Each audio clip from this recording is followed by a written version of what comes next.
Okay. All right, we're good to go. So is everyone seeing the screen? Yes, we can see the screen. Okay. I'm trying to make sure I'm putting my mouse in the right. Oh, we go. Good. All right. So you guys aren't seeing everything. All right. So this is a digital storytelling presentation, and we're going to be talking about how you can empower your nonprofit or your for-profit business as well to shine on social media. Social media is such a large landscape, and I know a lot of organizations struggle with where should we focus, where should we be on everything? And so today we're going to kind of just sort of quickly talk about the various platforms, and that there really isn't, it's not necessary to be everywhere. It's important to sort of find your audience, find your niche, and speak to them that way. But I'll be going through the different platforms so you can kind of get an idea of what each one is used for. So just as an overview for the day, we will be doing how to engage your audience with your strategy, how to raise awareness, how to drive donations, because we all want to get to the money. And then the tips that I'll be giving you will be about using your storytelling to leverage influencers and to sort of create content for maximum impact. And I'll bet you that you all have a lot of content that you're either distributing on your website or putting out maybe through email newsletters. A lot of what you're working on, white papers or any sort of content of that nature, a lot of what you're working on can be turned into social media. So you don't actually have to do double work. So we'll be talking about that as well. And we'll be looking at specifically the strategies of how to engage with your followers, how to build community relationships, how to fundraise, and how to raise awareness effectively through your posts. We'll be talking about connecting with your donors, growing your online presence, sharing your story, raising awareness of your cause, driving the community involvement, and then maximizing the outreach potential. So let's take a look first at Facebook. So Facebook has nearly 2 billion or 3 billion active, close to 3 billion active monthly users. So it's a great space for storytelling, for community building, and for fundraising. And you can do all of that through some of the features that Facebook has to offer, like going live, creating a group that centers on your topic area, your nonprofit topic area. You can also use Facebook as a way to build up charitable giving. You may have seen, if you're on Facebook, you may have seen sometimes where people will, for their birthday, will align their birthday with a cause, and they'll set a fundraising goal, maybe $200 or $300, and they'll connect it to an organization and say that, for my birthday this year, I'm raising money for XYZ organization. And, why not have that be your organization? So it's a great space to not only tell your story, but a great space to also fundraise. It does skew a bit older. The audience on Facebook is a bit older, but let's face it, these are the people with the money, right, to be donating to your organization. So I would say, there is room to find younger audiences there, but there are other platforms that are probably a little bit better for finding younger audiences. Another platform, of course, owned by Meta, by Facebook, is Instagram. There are about 2.5 billion monthly active users over there. It, of course, is a visual platform. It's perfect for sharing your impactful images. You can create stories, which are short clips or photos that last for 24 hours on the platform. You can also use the platform to create reels. You can do reels on Facebook as well, or you can do a reel on Instagram and share it over to Facebook since they're connected. That is a short video that will bring awareness to your cause. The interesting thing about Facebook, about Instagram, of course, because it was started as a photo sharing site, it's grown in so many ways that people are, it's not just sharing images that you photographed or memes that, people are now creating memes there to post, and those kinds of things can go viral. You're doing videos over there, reels, stories, creating actual short content that, people are just essentially scrolling, before you go to bed. A lot of folks are just holding their phone and scrolling, or maybe if you're in a meeting, I've seen people do it, you're in a meeting, they're scrolling. So there's a lot of ways to reach people online through Instagram, and you can really be creative there with the type of content that you're sharing. So we can, certainly talk about some ideas for each of these platforms, and maybe you all can tell me how you are using them if you are in any of these spaces. For Twitter or X, there are about 530, close to 530 million monthly active users over there. It's a great place for real-time updates, advocacy campaigns, engaging with influencers and partners. And then it's a great space, what I mentioned earlier about if you have a lot of content, it's a great space for repurposing that content into tweets. So let's say you have a major report or something that's come out. Think of ways to take that report, break it down, and turn it into content for social media. Can you do it visually? Can you make an infographic? Can you use a free site like Canva or another type of software, online software that would actually just create graphics for you? So take some of the work out of trying to figure out what you want to say on some of these social media sites, because you've already done the work in some of your reporting. So use that content and repurpose it on spaces like Twitter. It's a great place to find other people who are interested in the work that you do, and just to keep the conversation going. If you are, say, in the middle of a campaign or in the middle of a conference or something where there's something going on all day long, it's a great place to give people behind the scenes looks of things. And you can actually do that across all the platforms. But if you want to do like real live tweeting, live updating of what is happening, so if you've got speakers at your event, you can talk about, well, this speaker's on the stage right now, here's a quote from what they just said, and then the hashtag for your event. So it's a good way to keep people kind of updated on what you're doing. If you're having a live event, it's a great place to live tweet. It's the same concept, when people would like live tweet popular television shows, same concept, but instead of that, it's your live event that they're live tweeting, or that you could be live tweeting. LinkedIn, of course, another fantastic platform. It's a professional platform. There's more than 310 million monthly active users there. A great place to get your story out, to connect with potential donors, volunteers, corporate sponsors. And it's also a good place to find future employees or volunteers. You can tell people your story there. You can tell them what you're working on. You can promote, if you have a job opening or if you're looking for volunteers or interns. LinkedIn has grown so much as a platform that you can actually write blogs and articles through the platform now. They've incorporated photos, they've incorporated videos there. So they really have done a lot to try to keep you inside that platform. It's not just a place to post your resume or what work you're doing. There are groups there, so you can actually find other people who are interested in what it is that you do or what your organization does. And finally, TikTok. I know it's it's in the news now, it's controversial, but there are 1.5 billion people who are using it actively every month. The people who love it. They are addicted to it. It's a great spot for increasing awareness of your cause using live streams. Of course, you can go live across all of the platforms. And typically going live is pushed in the algorithm. If you've ever noticed, when you open an app, they're going to show you first the live streams, who's going live. And in TikTok, it's just promoted in your feed, because TikTok is just one continuous stream of content.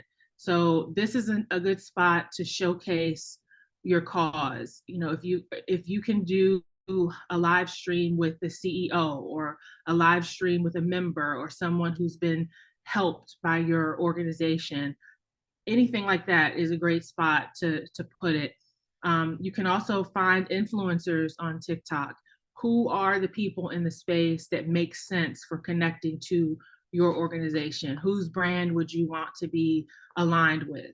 You can do all of that across all of the platforms, but TikTok is a great space to really promote influencer content, find people who can help further, what you're doing and get the word out about your organization to their audience as well.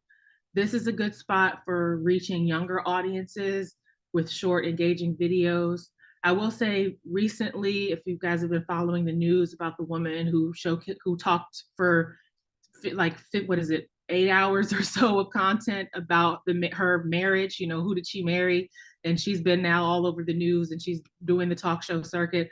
That is probably an anomaly on the site. Most people are only there for the short videos. But again, if you've got an engaging story, people will listen. If it's interesting to them, if you're a good storyteller, and it was just her talking into the camera. There was nothing edited. There was no flashy, photography or a great video with it. It was just her telling her story. So storytelling really is at the key of everything that you do on social media. But TikTok is a good space to reach younger people because that's where they are with short and engaging videos. I didn't include Snapchat in here, but that's also another spot to reach young people. Very similar concept to what TikTok is doing. And it's also another way to reach people. I didn't want to overwhelm you guys with all of the different platforms, but it's good to figure out where that audience is that aligns with you and figure out how to reach them. So you don't have to be on everything, but this is just a general overview of the platforms and who's doing what on each one. Other things to consider for your platforms: podcasting is a great space. It's a good area to repurpose some of your topical content, reports, or to have guests who can talk about areas that are aligned with your mission. And then you could take, for instance, if you do an audio recording of your podcast and a video recording of your podcast, you can have someone edit those clips and take those clips and turn them into social media posts across your platforms. So you now have audio content on whatever platform you're putting your podcast on. Then you'd have video content maybe to put on YouTube and on all of the other social media platforms. If you take their transcript of what they've said, and you can use AI to pull a transcript from an audio or video recording, then you've got text that you can turn into other content. So anything you do, try to figure out a way to turn it into content across multiple platforms. It'll save you time, and it's a way to just have to increase longevity of the projects and the things that you're doing. Clubhouse is another one. It's an audio platform. It was really big during the pandemic. It's fallen off, but there are still about 10 million active users there per week. I know I have a friend who is religiously on there because they have a strong Bitcoin audience. So he's there teaching people about Bitcoin. So I think if that's something that you're interested in, if you have somebody who's great to talk about things, whether it be podcasting or through Clubhouse, if you think they would be great on audio content, it may be something to look into. There may be parts of your audience that you can find there. So let's talk about how to tell your story. So storytelling really is at the heart of your social media strategy. It really, people really need to know what it is that you're doing, what are the good things that are happening within your organization, and how do you then really tell them, because it's not enough to just put out content and try to get people to donate. You really have to give them some of the backstory of what it is that you're doing. So you want to emphasize the impact of what you're doing. Show people the real world difference that your work is making. Get testimonials. Be forward thinking when you have an event. If there's somebody on your team that can follow you around or walk around the event with their cell phone, you do not need to hire an expensive crew. I mean, if you have that funding to do that, do it. But if you don't, just use your phone, use your smartphone, use your device, shoot video behind the scenes, record testimonials, get permission, whatever it is that you need to do, whatever form you need to have people to sign, do that, and use that content as a way to share with people what it is that you're doing. Explain to them, and it does not have to be a heavy lift. It can be very basic. What is this organization? How do we impact people? And then we have a real life person who's been helped. Have them share their testimonial, and you can use that on your website, you can use that on your social media, you can use that in your emails, you can use it in campaigns. So there's multiple ways to use that content, and that's what we're looking for with anything you do, is how can that one piece of content be stretched across all of the places and spaces that you're on online. You want to be visual. Use high quality images to tell your story. Use high quality video to tell your story. And in Todd's case, we want high quality audio. We want people to be able to really to hear and to connect with what you're posting. Engaging and inspiring, encourage interaction through questions and through polls. A lot of the social media platforms have built-in features where you can either ask a question, you can get people to vote, you can do a poll. There's built-in ways to do that. If even if you're on a site that doesn't have that, you can maybe use a feature where you could say, okay, put a heart emoji in the comments if you agree with A, put a thumbs up if you agree with B. So at least encouraging engagement and encouraging comments as well.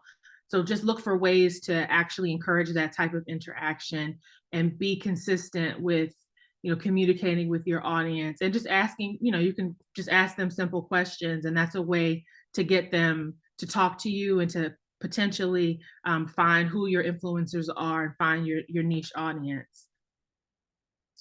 Also, with engaging your audience, the number one thing that you really want to do, apart from the great content that you're putting out, is you want to respond to people, answer their questions, reply to their comments if they've written a comment on your post, check your DMs, check your inbox, respond to people there.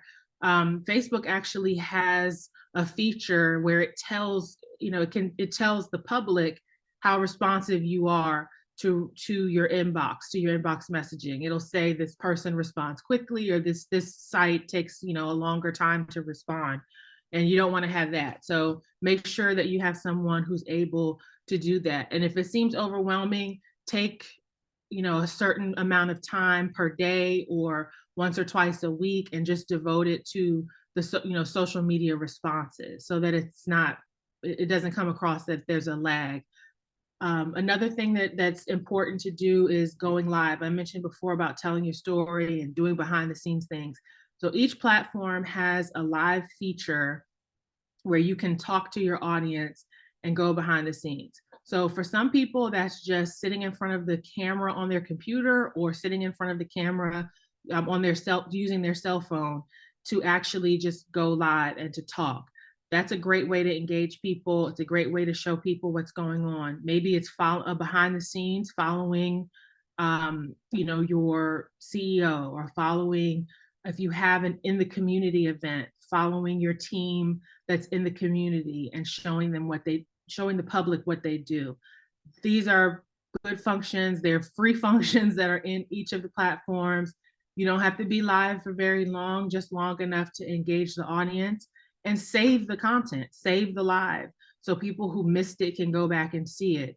And if there's anything really good that comes from the live, you can always download the video and have someone chop it up and edit it, or figure out a way to maybe edit it in iMovie or whatever software you have on your phone, and repurpose that content. It's going to be a common theme, because I think a lot of people get overwhelmed by the idea of, I have to think of something to say on everything, on every platform, and you don't. A lot of times you already have good stuff. You just have to figure out how to reuse it.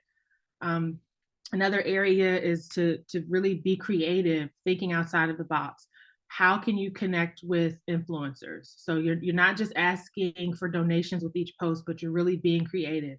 Is there someone in the community? And they don't have to, and when I say an influencer, it's not somebody that has 2 million followers. Sometimes it's just someone local in your city, in your county, that maybe they do food reviews, or maybe they do, they go to local events, or they have some local tie, or there's something interesting about them that would speak to your audience.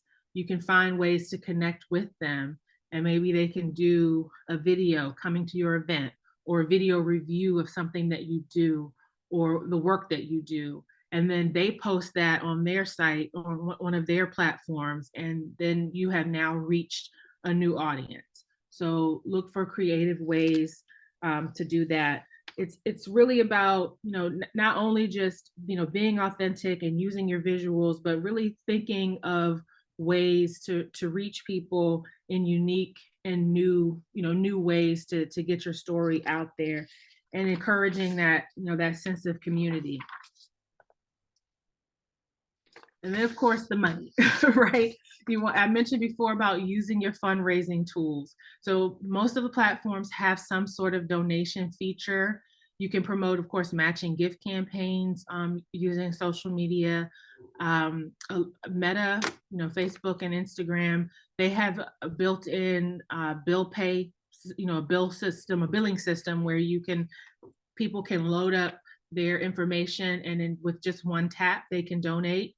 You can actually go live on Instagram and tie your Instagram live to a donate button, so people can donate as you're going live. A lot of folks did that during the pandemic, particularly a lot of the DJs who were playing music live during the pandemic would then align with an organization and say, okay, I'm online for an hour or two playing music, and you can donate to XYZ organization during my live. So you would tap that you wanted to donate, how much you wanted to give, and then boom, you were still within the Instagram platform, but you were donating to an organization while enjoying whatever music was being played. So there's options to donate and to utilize that feature on the platform. So it's something that's really worth looking into. Another thing for fundraising is coming up with various campaigns on social media. Think of ways, you can certainly promote your site, but can you use a GoFundMe, or can you use a Kickstarter if you have a product that's attached to your organization? So think of unique ways that you can run a social media fundraising campaign, whether it be through using the fundraising tool on those platforms, or using external platforms, but promoting them on social media. Another thing is to create a challenge. The ALS Ice Bucket Challenge is an example of that from years ago. Is there something that you can encourage people to do? Is it a dance challenge? A lot of folks on TikTok and on Instagram are big into doing that. Is there something that you can encourage the audience to do to kind of compete with one another as a way to encourage follower participation, but also to encourage donations? So let's talk about some of the tools that you can use. I am a proponent of making the work as easy as possible, automating things. What you have on the screen here are some of the social media tools that will help you streamline the process, so just so that you're not overwhelmed. Some of the scheduling tools like Buffer, Hootsuite, there's another one called Later. They allow you to schedule your post in advance, so that helps you have a consistent presence online. A contract that I worked on many years ago, we would pull together an entire social media calendar, and then we would just take a day and we would upload that entire month of messaging into Hootsuite, and then we were done. And then you would go back and just check and make sure that there were no glitches, make sure everything posted properly. And that took care of the tweets, and it took care of the Facebook posts at the time. Buffer is a tool that I've been using recently on a project. It's great. It manages Instagram, Facebook, X, and YouTube. And you can literally post the same thing across all the platforms with either the same message, or you can craft the message differently for each platform. You can tag, and you can tag, using the handle for other organizations if you want to tag them on the page, if that's something you need to do, or you can use hashtags there. You can also, and Hootsuite has the same function where you can get reports based upon whatever you've put on, on whatever you've set out on the site. Buffer has a unique way of doing it where you can label all of the posts. So if you have a campaign, say you have multiple campaigns going, you can label on the back end just for you to see that this particular post corresponds to that particular campaign. So this particular post corresponds to donations. That one is maybe corresponding to outreach or something of that nature. So then when it's time to do your report, you go back and you go specifically to see, how did we do with outreach? How did we do with donations? How did we do with XYZ? Sprout Social and Sprinkler are also great tools for scheduling or for analytics. Google Analytics as well will give you platform-specific analytics or specific analytics for your website.